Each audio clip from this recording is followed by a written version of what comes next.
Hey, I'm Hunt, and this is Hunt on LSU, your channel for LSU Fighting Tiger football talk. Enjoy the video. We want you to leave a comment below, hit that like button, and subscribe right below the video.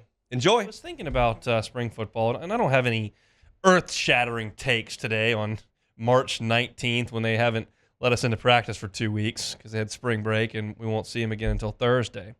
But I was thinking about just some storylines, and man, on the offense, I pretty much know who the starting offensive line is.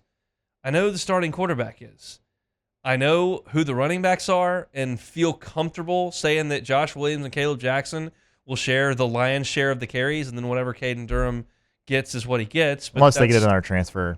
Sure. Yeah. But that's where things are going to be. The tight end room is deep, but Mason Taylor's going to get most of that action with Markway and then Pimpton and Trey'Dez Green, but it's mainly Mason Taylor. They don't have a lot of numbers on the defensive line, so I kind of know right now what the story is there. At linebacker, it's Weeks and Perkins and Penn, and that's kind of where you're headed there. And then at corner, you've got a ton of guys, so that's one that's a little up in the air. And then at safety, it's Major Burns, and then kind of we'll see what they decide to do outside of it. I think the most interesting position on the team is wide receiver. Not the most explosive or dynamic position on the team, not the most proven on the team, maybe not the most exciting on the team, but interesting. Because you could paint me a picture where C.J. Daniels, Xavier Thomas, and Kyrin Lacy are your top three. You could paint me that picture. Whatever order. Do you think that Kyrin Lacy is able to go to the front of the line and be a number one? Is C.J. Daniels transition from Liberty to the SEC? Can he do that and be number one?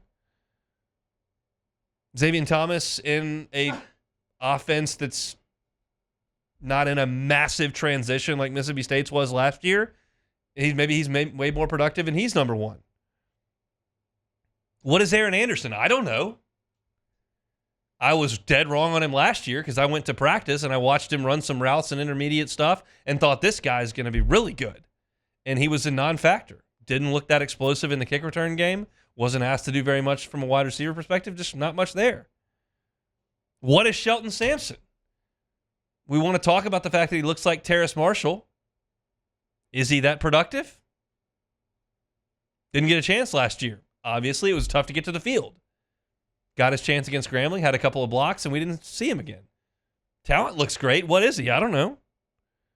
Kyle Parker, you see videos of him on Instagram. He's cut up and runs great routes, but I don't think there's a lot of expectation on him at this point. What if I told you that the 1, 2, 3 was C.J. Daniels, Kyrin Lacy, and Shelton Sampson? That wouldn't be totally shocking. There are a lot of variations that this room could morph into. And again, I'm comfortable with what the offensive line is going to be, especially from a pass protection perspective. I'm comfortable with Garrett Nussmeier. I'm not saying he's the first team all-league quarterback, but I think he's going to be good. I know tight end's good. Wide receiver is the biggest. I don't know. There's probably a chalk here that would say, in some order, Daniels, Lacy, and Thomas are the guys. Anderson doesn't do a ton. Sampson plays in some mop-up duty and maybe is a little more impactful in October, November than in September. And Parker doesn't play a ton. That's probably your chalk. That's probably the easiest way to go about it. But I'm not ready to dismiss the two freshmen. And I'm not ready to hand the keys to the offense to Kyrin Lacy either. It's not something we'll definitely know going out to a practice on Thursday, a full practice on Saturday, go into the spring game inside Tiger Stadium. You don't really know until they put in a game plan and go out there and play. But it's fascinating to me. And I think it'll be a big talking point throughout this spring. I think it'll be a talking point when we get to SEC Media Days in July. And I certainly think in August, we can run round and round.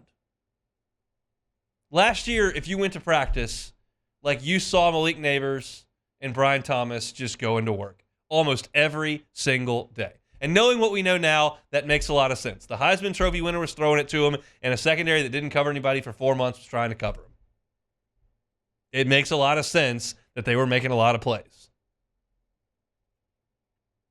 We'll see when we get out there in the fall if this is remaining. It's hard for me to call that the fall. It's August, and it's like 102 out there. It's very much the summer. But that, to me, as I just kind of start to think about storylines, because that's all we're really talking about right here. We're not doing any record projections, picking games week to week. We're not grinding other teams.